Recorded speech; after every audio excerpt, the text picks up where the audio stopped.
ও চাচি নিতু আপা, মা তো বাসায় নাই। আসে নাই? না, ও পাশে বাসায় গেছে। আমার মা তো পিঠা বানা পাঠাইছে। পিঠা খালা পাঠাইছে? হ্যাঁ, সবার জন্য পাঠাইছে না। আমি তো জানি যে পিঠাটা তুমি ভাইয়ার জন্যই আছো। এবার কিন্তু এই মেয়েটাকে পছন্দ না করে মুগ্ধর উপায় নেই।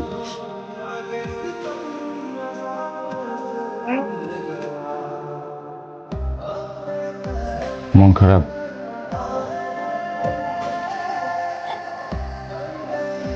পরিবারের কথা মনে পড়তেছে? তাহলে আমি রান্না করতে জানি না।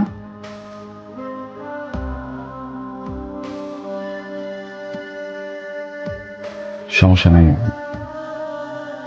বাবুর্চি বিয়ে করি নাই। আমি কাপ ধুতেও জানি না। ধোবাও বিয়ে করতে চাই নাই। আমি আসলে তেমন কিছু ঠিকভাবে করতে পারি না।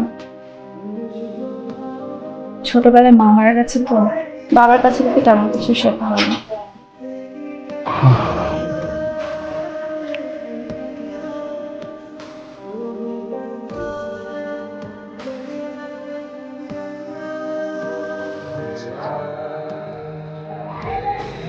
একজন মানুষ প্রয়োজন ছিল, জীবন সঙ্গিনী, আমার বউ, কাজের লোক না। আমি পারি সবকিছু,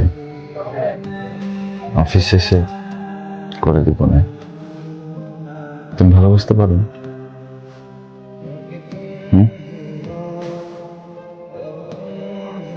বড়দের সম্মান করতে পারো? আমার ছোটটার খেয়াল রাখতে পারবা? তাহলেই হবে।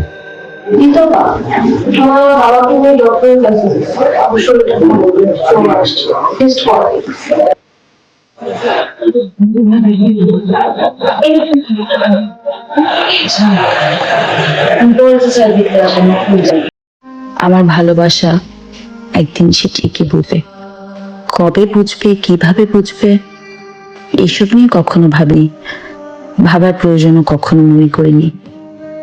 ছোটবেলা থেকে মুগ্ধকে সবসময় এত কাছে পেয়েছি, এত সময় একসাথে কাটিয়েছি। মুগ্ধ আমার জীবন থেকে হঠাৎ হারিয়ে যেতে পারে, এটা কখনো স্বপ্নেও ভাবতে পারিনি। কি হয়েছে? হ্যাঁ, কি হয়েছে তোমার?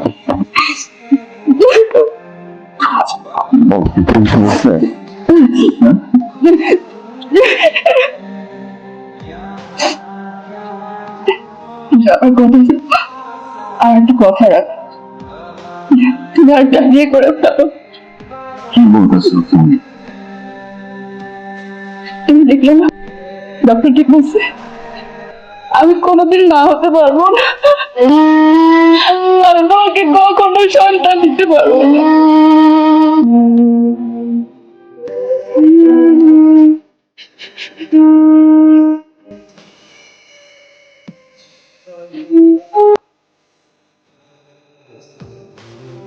পারুলের এই আচমকা মৃত্যুতে মুগ্ধ ভয়ঙ্কর ভাবে ভেঙে পড়ে। মুগ্ধর মানসিক অবস্থা দিন দিন খারাপ থেকে আরো খারাপ হতে থাকে।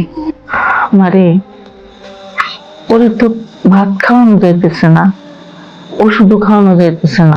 তুই একটু চেষ্টা করে দেখ না, খাওয়াইতে পারস কিনা। খাবার খাওয়ানো, ওষুধ খাওয়ানো, এটা আমার প্রতিদিনের রুটিন হয়ে গেল। আমার মা এই কাজটা অপছন্দ করলেও একসময় আমার চেহারা দিকে তাকিয়ে তা মেনে নেন। মুগ্ধর সাথে আমি যতক্ষণ থাকতাম ততক্ষণই সে পারুলের গল্প করতো আমার সাথে। পারুল নাকি প্রতিদিন রাতের বেলা তার ঘরে আসে, তার সাথে সারা রাত গল্প করে, আবার ওর হলে সাপটা দিয়ে হেঁটে চলে যায়। আমাকেও মাঝে মাঝে সে পারুল ভেবে বসতো।